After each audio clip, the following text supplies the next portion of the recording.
So Daria is from the Garment Research account.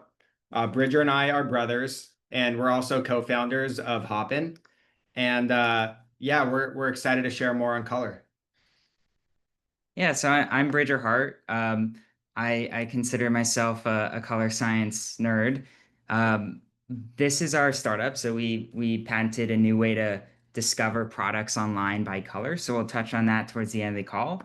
But our interest goes way back in color. So you could even find on YouTube. When I was 12 years old, I made a tutorial on how to use color grading scopes in Apple's color grading software at the time. I have sort of a film and visual effects background, so I'm very comfortable with the whole technical side of color as well. And I'm also a photographer, so I've been working in color spaces for a very long time. Um, for Hoppn, I focus on the graphic design, so the UI, UX design of our product, as well as partnering like with the various brands. All right, so today's agenda, we're going to talk about the infinite nature of color. We'll get into a bit of the color science behind things, and then we'll touch on vibrating colors, which is a very interesting phenomenon. Uh, and then the future of color-based discoveries. That's where we'll introduce you to what we're working on. And then we'll have a Q&A, so people are welcome to chime in and share any insights or ask questions. And feel free to use the chat too along the way if anyone wants to ask anything or wants clarification. But yeah, let's jump right into it. So the first thing to talk about is just how do people actually choose colors today? Because there's so many different specific colors that exist. For instance, in the paint swatch world, um, you have all sorts of precise colors. So you can see here I have a physical paint swatch. And when you go to paint a house, for instance, you get very precise with the type of paint you want. And in the fashion space or home decor, people are just as specific with the type of colors they choose. And the way this is working in the physical medium is they're often grouped together in these very pleasing arrangements that are sorted by hue, saturation, and lightness. So I'll touch on that later. So there's a lot of colors to choose from. It's a very vast space. When digital design tools came out, we needed a way to be able to select colors. Um, and this is where there's been a lot of variations in color picker design over the years. Some of these might be familiar to you. This is the Photoshop color picker, HSL or, or HSB. And so the way these different color picker systems work is they're trying to allow you to select any specific precise RGB value within that the computer can produce. So in the digital space, there's 16.7 million unique hex codes. A hex code is basically just a specific color that you can choose from. In the Pantone physical space, there's roughly around 3,000 different unique Pantones. So it's even more precise with digital.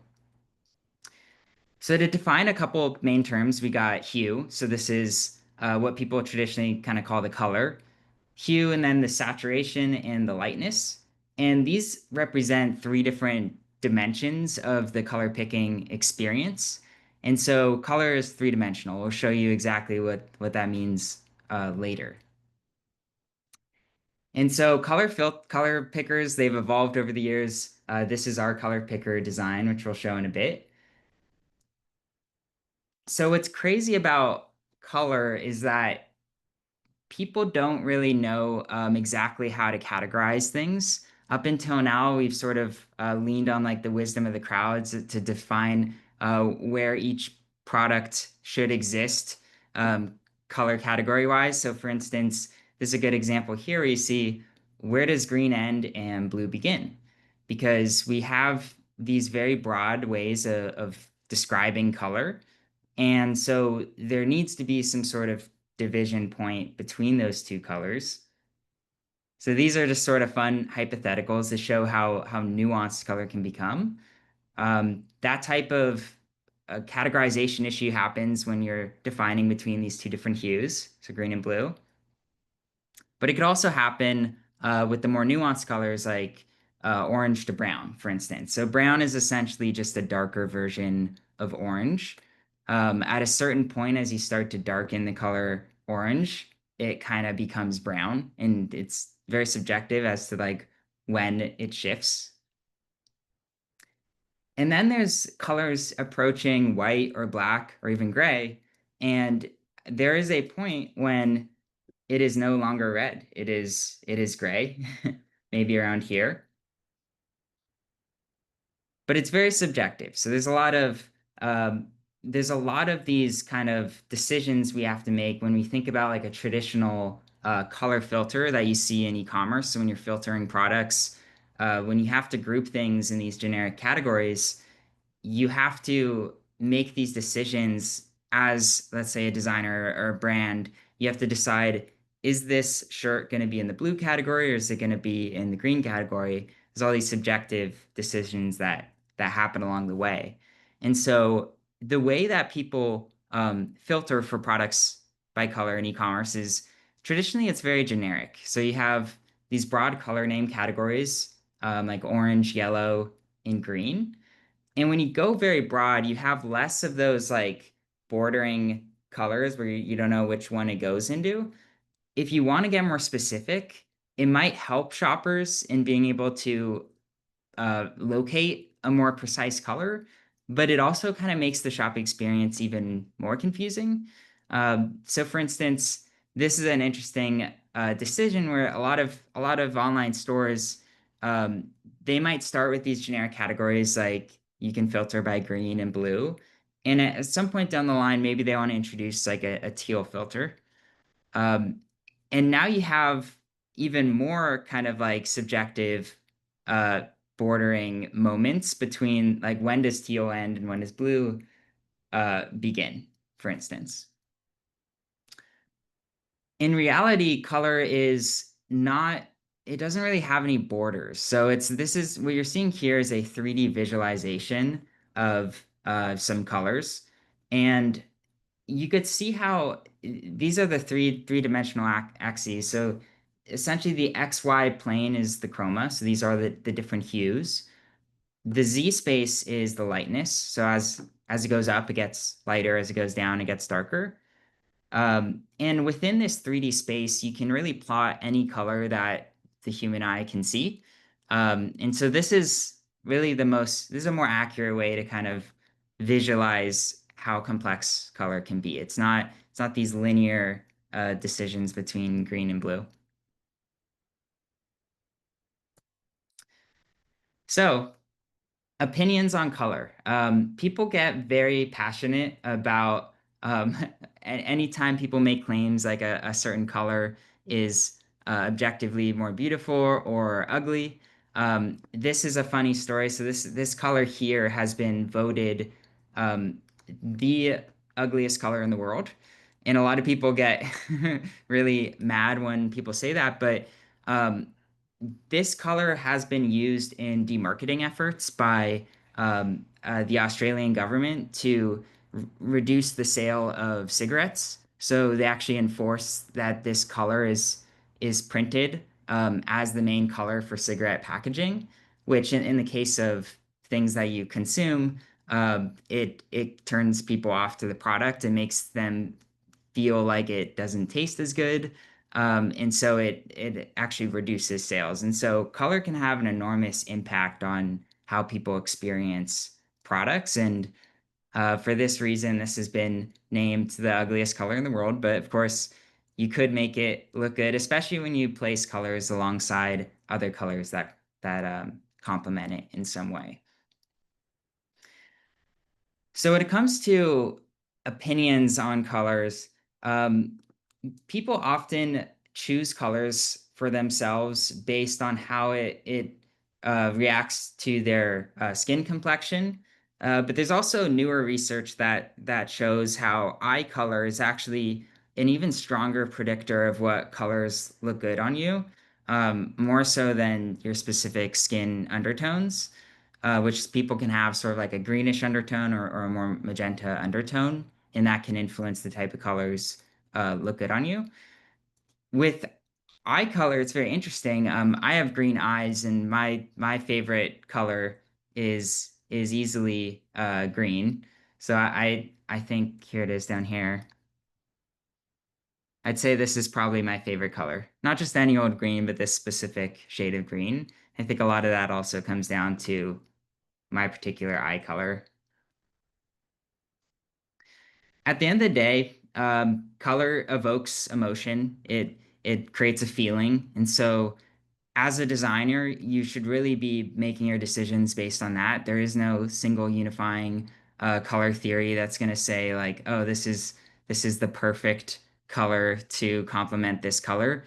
It's going to vary drastically depending on culture, just the individual who's experienced it.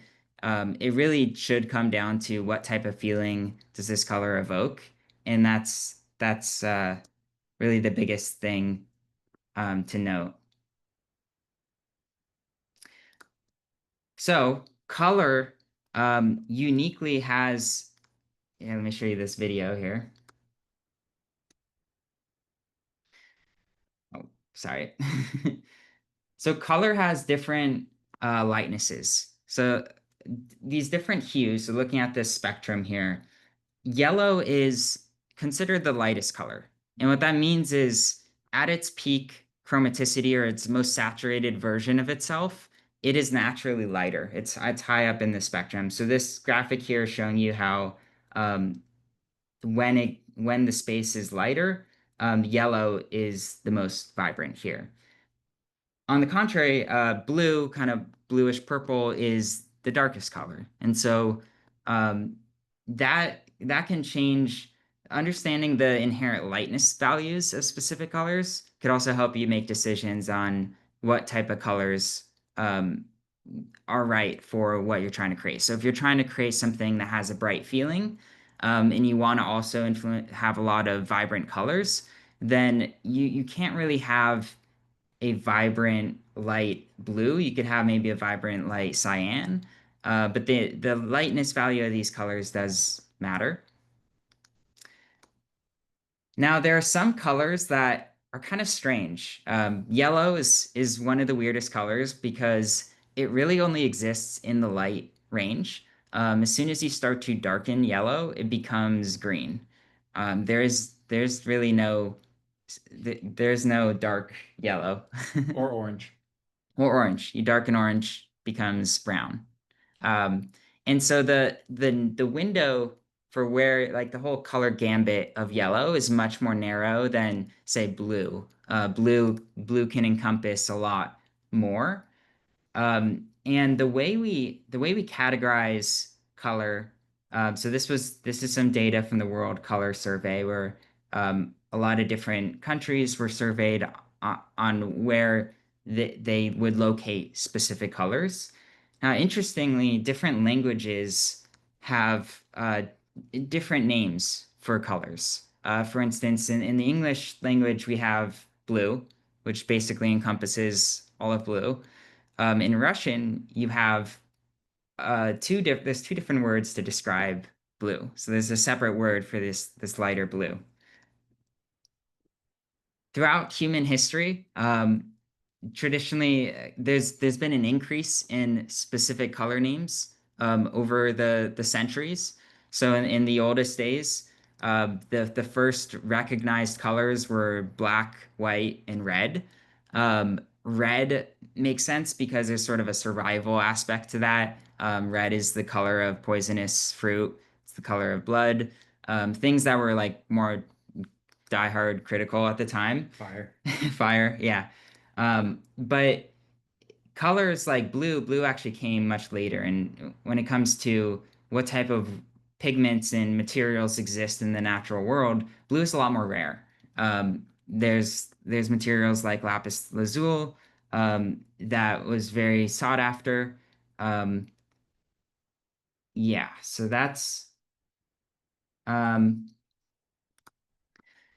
all right. So let's dive into colors at the same lightness. So with this what this graphic is showing you, these different circles are color represented in a perceptually uniform color space.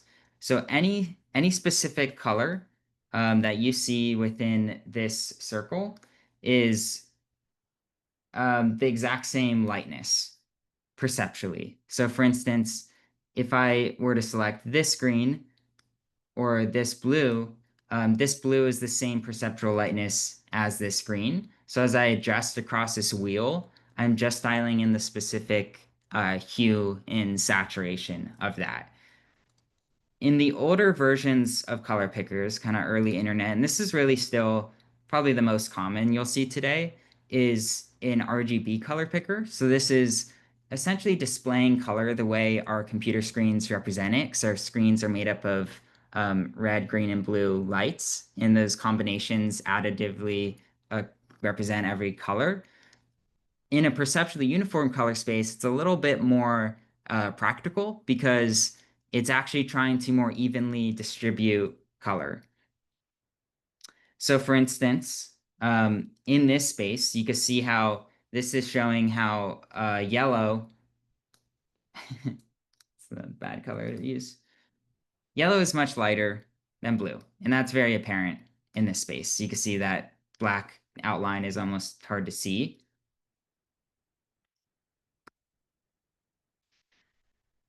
So what happens when you take two colors of very different polarizing hues and they're at the exact same lightness, you get this really strange phenomenon called vibrating colors.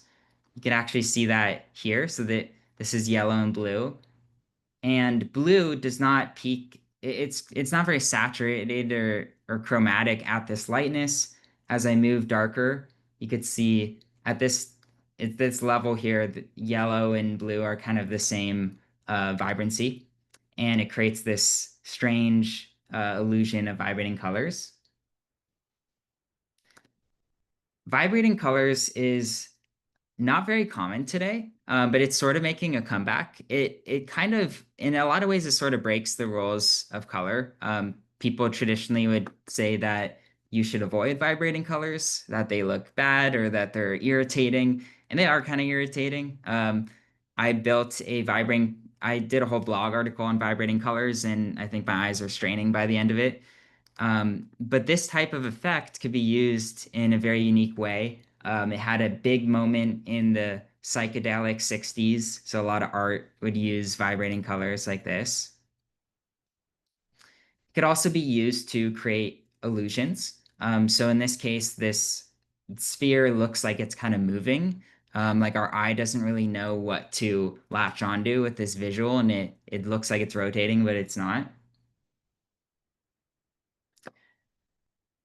And so I wanted to find an easy way to scientifically create vibrating colors.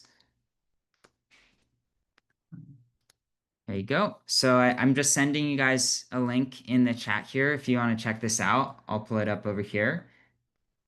I couldn't find any vibrating color generator online, so I made my own.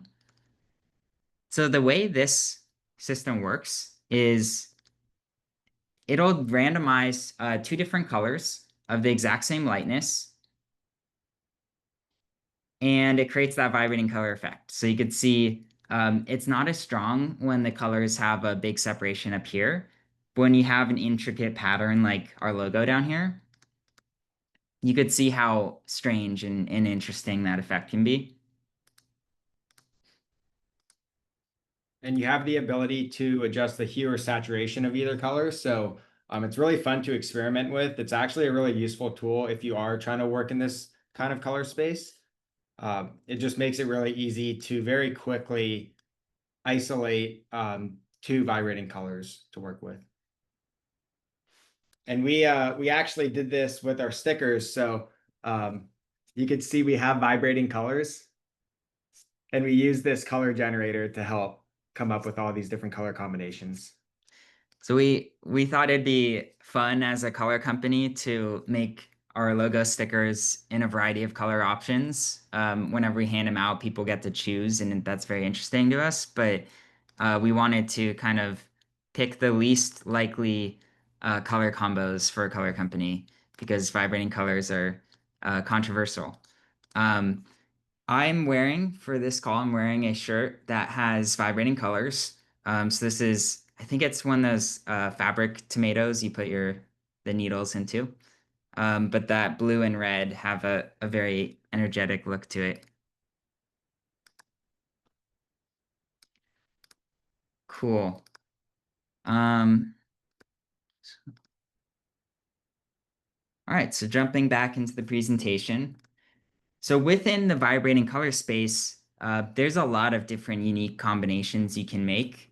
And those are two different colors at the exact same lightness. When you add the ability to also vary lightness, now you're getting into the realm of multicolor combos.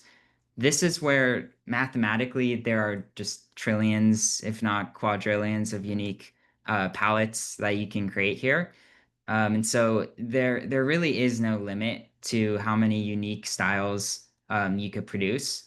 So zooming in here, you can see how each of these kind of has a different feeling. Some are more playful than others. Some kind of evoke landscapes. Like to me, this feels like a desert scape.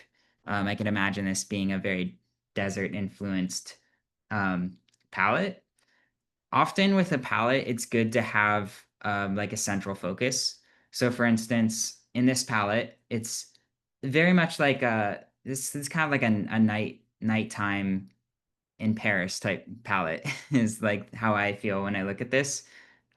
You have the red, which um, has a high chromatic contrast to the blues over here, and that really pops.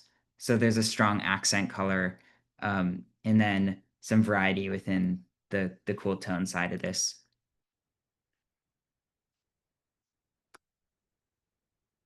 Here's some examples of different palettes from designer Yanni Knits. And so this is a brand that we've partnered with, and I just pulled some different colors from their products just to kind of highlight and celebrate the unique colors that they use. I'll show you in a minute what color search looks like on their website because they do have infinite color search there. But this was just kind of a playful way to tie in the color with their newest collection.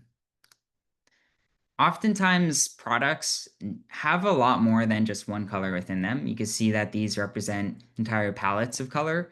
And so, this is another reason that the way people navigate by color on websites today is really just not good enough. You have these generic product categories like green and blue, and that doesn't accurately encompass something like this.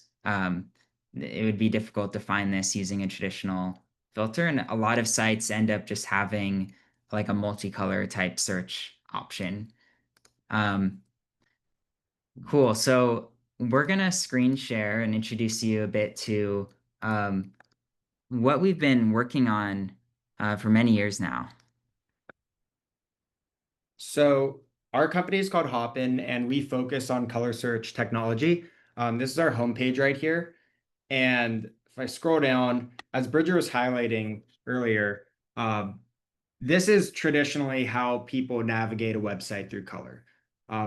He highlighted a lot of issues with these filters where, blue can mean light blue or navy blue. And there's a confusion between the customer because they don't know where to go. And the person running the website doesn't necessarily know where to drop these products in. It also leads to a lot of dead ends because if you select a single filter, it might remove 90% of the products. And so our solution is much more visual, and we use this color wheel to essentially navigate and sort all of the products on their site. So I'll show you what that looks like on our demo site. So as we had mentioned, a filter removes products. If you look at the number of results right here, it's actually going to remain the exact same because we're not removing products. We're just doing a similarity calculation. So we'll look at every single product that exists within a website, and we'll be able to bring the single most accurate product at the very top. And what's really exciting about this is that maybe they don't have the perfect match, but we can show them the next closest thing. And so a really great example of that is like maybe you find kind of a weird in between color like this Dijon. And you'll see how you might see like an accurate match right at the top, but as you scroll down, it'll start to vary in hue, saturation, and lightness. So it'll vary three-dimensionally. Some products are warmer, some are cooler, more saturated, lighter, darker. And So what this is doing is it's showing you analogous colors. So analogous colors are ones that are close in hue to this. So if you look at where my mouse is, green would be analogous to this, and orange and red is also analogous to this. And what's really cool about this user experience is if I bring this out towards the edge, it becomes more saturated. Towards the middle, it becomes more muted. And that's why we call it infinite color search, because it truly is infinite. And the slight adjustment in this wheel, you could see how these are already more vibrant because I brought this towards the outside. Or maybe I actually just want it to be a little more green. And you'll quickly notice that subtle shift totally changes the results that you're seeing. And so this kind of democratizes the products that exist within a website, because normally if a site has 5,500 products, it's really difficult to find a lot of them. That might be buried on page 18, and keywords just don't necessarily surface every single product. Another really exciting feature within this wheel is that we introduced two-tone color search. And this has never been possible before. You could dial in very specific nuanced colors. And if we carry it, like that's a really cool match right there. We'll be able to bring it to the top.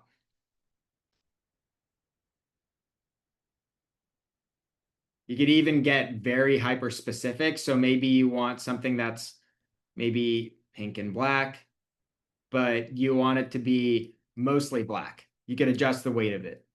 And so this is going to become very valuable for sites that have thousands or tens of thousands of products. So what you can see here is you're witnessing products that are across different brands that are merchandised well together. And you can imagine these kind of creating these curated outfit sets. What we found from the brands we partnered with is we're increasing the checkout size. So people are adding more things to the cart. For our client Body Glove, which is they've been around for over 70 years. They invented the surf wetsuit, and we increased their checkout size by 1.55 times. So there people are adding more things to the cart.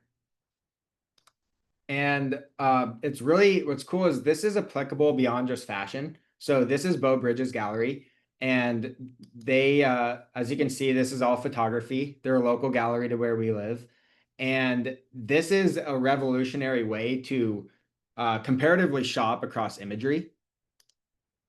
Never before have you been able to so quickly compare these images. And if someone is, say they're working on a new bathroom in their house and they know that a certain color scheme, and so now they could very quickly find something that complements that room. Or, maybe they just love the ocean, so they know if I select a light blue, most likely it's going to be water. And from here you could see everything they have available. Here's Yan Yan. So this was the brand that we had showed the color swatches from. And they have really unique colors, especially within the two-tone space. And so it's really fun to search within this wheel because you never know exactly what you're going to find. And for those that are very particular with certain shades or are just looking for something that's a little more unique, using this two-tone feature is a really helpful way to find them. So our goal as a startup is we want this color search technology on all of your favorite websites. We eventually want it to be on huge sites as well. So, we're in conversation with some really large companies, big shoe manufacturers who we hope to put this technology on their sites. For a lot of the industry, like in sneakers, for instance, you hardly ever just have one color. It's usually like two dominant colors, and being able to actually find those products would be really important. And so what this actually does, in addition to actually improving the user experience is we're able to actually um, we're able to bring new insights in color data that the industry has never had before. For instance, the Shopify brands that are using our app, they can actually see the exact colors that are being searched, and so that gives them an understanding of how people are actually they're really looking for these more nuanced colors. They could even see when people are interested in two color or even weighted two color search. So the future of color data is very exciting. I show you a visual that I put together with one of our partners. So what you're seeing here is a visualization of every single product on Mitchell Black's website. That's a wallpaper company that we're partnering with. And you could see how each of these dots represents one of their products in their catalog. And so we were actually able to kind of point out to them where they have the most supply in color and where they're lacking relative to what people are actually searching for. So we can do the same sort of color visualization for the searches that are happening, and we can map those discrepancies. So in their case, we're able to show that people were searching within this teal range pretty frequently, but they didn't have a whole lot of products in that selection. And so they were able to actually go and produce a new line of wallpapers to accommodate for that. But color is always evolving. It's always trending. Trends are coming in and out. And so being able to see those sort of like in the moment real time insights is I think it'd be very important for this industry. Yeah, so that's our company. In Hoppn and Infinite Color Search. This is our Shopify app. Um, and if anyone's connected to any Shopify brands, please reach out. We'd love to get this on any site that you love shopping on. Even if you have a suggestion on a site you think would be good for this. But this visual this wraps it all up for everyone. This is how people are shopping today. Now that you understand the challenges with categorizing color, you could see how difficult this user experience can be on all these sites. But there really just isn't a better way to do it until now, and we are absolutely focused entirely on color. And yeah, feel free to follow any of these pages if you haven't. Um, these are our personals down at the bottom. So as a reminder, I'm Carson. This is Bridger. We're brothers. You're probably already following Garment Research. And Hoppn.com talks a lot more about our business. So you could always check that out. There's a demo site. It'll point to different brands that are using our technology. So if you want to try it out yourself on their site, we encourage you to do that as well. But yeah, I mean, that's the main presentation. We'd love to open this up to any questions if anyone wants to chime in, or you could even write your message in the chat as well. Mm-hmm. Yeah, and you're welcome to use your camera too if you have questions.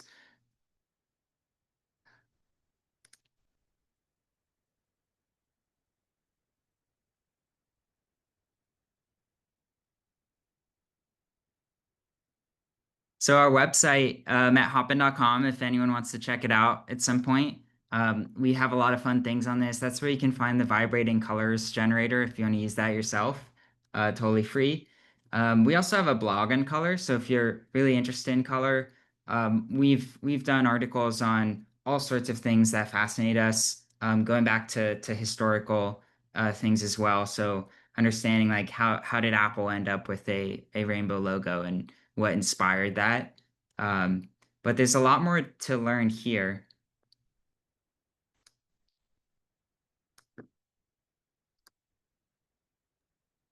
Yeah, thank you very much, guys. I also wanted to add that what's exciting is that you can easily add this tool to your website as a designer, for example, or as a brand owner, and it could just tremendously change the way your shoppers connect to your website and improve all the experience with the products that you have. Because I feel like right now there are lots of local brands and also the personal websites of the designers um, that are um, not so connected with the bigger brands, and still they have lots of very interesting, very unique products with multicolor options. And I feel like this tool can be like very exciting thing for for a shopper and also for a designer that are trying to promote their products. Mhm. And I think it's a, I don't know what the crowd is like here, if most of you are designers, but color is really important, especially for e-commerce. One of the interesting ways to kind of visualize this difference here is considering how brick and mortar, like a physical store, is very different from e-commerce in terms of what people are able to experience. So when you're in person at a store, you're able to actually pick up a product. You could feel the fabric. Sometimes things have a certain scent to them. You could hear the sound of a snap button, or actually just experience the product three-dimensionally and how it actually fits. But none of those senses that I just listed translate to e-commerce. You just can't experience that. And so you're limited, instead of having a physical product in your hand that is life size on a computer screen, you especially on a phone, you might have like a 1 inch wide photo of that product, which is very different. And so, but the one thing that does translate well is color. And so you can actually, um, in a split second, identify the color and see if that's something that attracts you. So color is very important. I think potentially even more important for the e-commerce space, given there aren't these other experiences. Um, and so what we're trying to do is allow people to find exactly what they're looking for immediately. Like if you think about brick and mortar stores, they convert 10 times higher than e-commerce. So the people who walk into those stores are 10 times more likely to buy something than the people who land on a website. And a lot of that comes down to um, the discovery experience. So in these physical stores, you can easily fit 10,000 products in your field of view. Like you can just see everything. I'll show you this. This is a panorama I did of a local surf shop, also a partner of ours. And you could see how there's just so much you can experience. And when you compare that to an e-commerce page, at any given moment, you might have 4 to 8 products in one page, and then you have to scroll, and then you keep scrolling, and then you get to the bottom, and then you go to the next page, and eventually you're on page 50 if you're trying to view the whole catalog. And people unfortunately just don't have the capacity to experience all of that. So they end up seeing really a small portion of what any site has to offer. Versus a physical store, you're probably going to walk through the whole thing and you'll see everything. And in discovery is a lot more natural because if you're looking for a red bag, you could just spot that red bag on the wall and walk right up to it. And that doesn't exist for e-commerce. And so you could think of us as like we're a search company, and we just specialize in the visual aspect of search, which we think is much more effective for a lot of industries. Um, and so with us, you'd be able to pinpoint specific color and instantly find it. But yeah, feel free like follow us on Instagram and everything if you're interested in continuing to follow connect with us throughout our journey. Yeah, and you could always shoot us a DM on Instagram if you have any questions. Or if you know of any brands or if you just know of any sites that you want to see it on. We're always looking for new brands to reach out to. You could even reach out to the brands yourself and be like, I want this technology there. I think it's even more powerful coming from you than it is coming from us. So there's a question from Hannah. How can this benefit small businesses who don't necessarily have a lot of inventory? Great question. So this is mostly for stores that exceed 100 products. If you have less than that, then you probably have no real need to invest in the discovery experience, because you can kind of pack everything on one page. And people, if they know that it's a small store, they're just going to scroll through the whole thing. And so for that, as a small business, I would emphasize doing the manual work of merchandising the page. So people often cluster together harmonious colors, and you kind of want to visualize a nice outfit set as you scroll down the page. But it works even better the larger the store. So, for instance, in the home decor space, we have a site called Rug Engine that has 50,000 products. For a site like that, it's amazing how effective this could be. This particular store is very enthusiastic about our product and actually has all sorts of buttons that link to the experience throughout it. Now, to give you an example of how powerful this is, I'm going to pull up a rug that I purchased um, last week. There it is. Now, imagine me trying to find that specific rug uh, any other way. It could take a while because I'm not going to remember the name of this particular rug. So being able to pinpoint any specific color or combination of colors can be a very effective way to discover. We will be introducing a feature called Similar Colors one day, which is great for certain stores that might be smaller. They might not have as much color variety.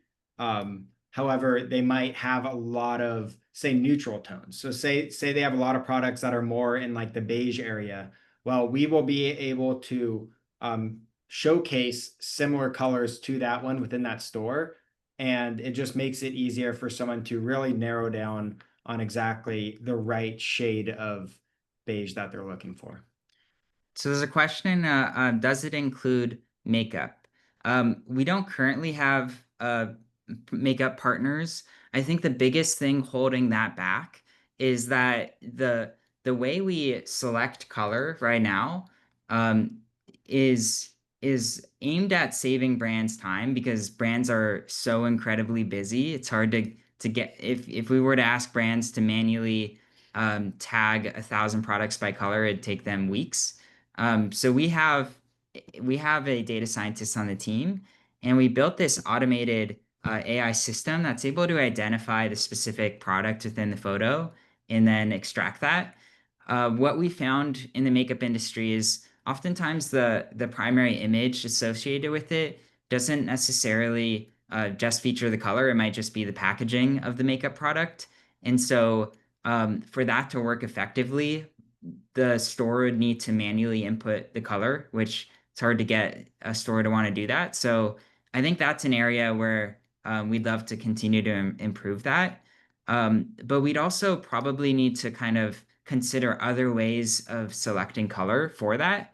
Um, when it comes to, say, skin foundation, um, human skin tones are a little bit more like, it's more linear than an entire color wheel. You're not showing the entire spectrum in rainbow for a lot of makeup products. And so having a color wheel might not necessarily be the optimal solution for those industries. We'll definitely get there though. Yeah.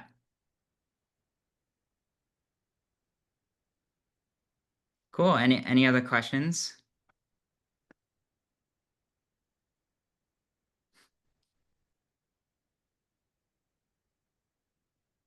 Awesome. Well, thank you everyone for your time.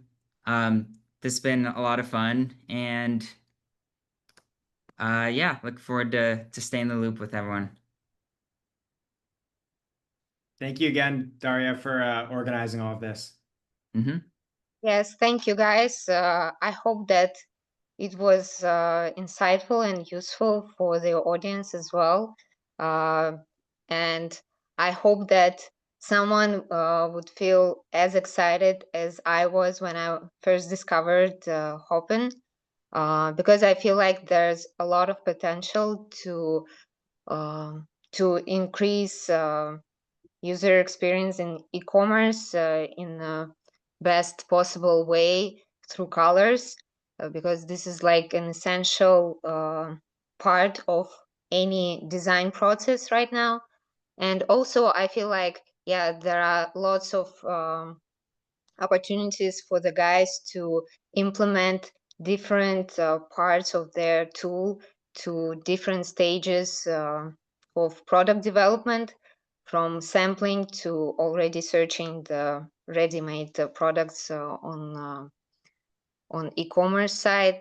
So yeah, if you feel like there is potential to collaborate within your specific industry and also within your role that you are now working with, then reach out to guys. Yeah, and I was happy to provide this this information and help you to connect with each other. Cool. Great. Thank you, Yeah, Daria. thank you. All right. Well, until next time. Yeah, See you guys. thank you everyone. Everyone. Bye.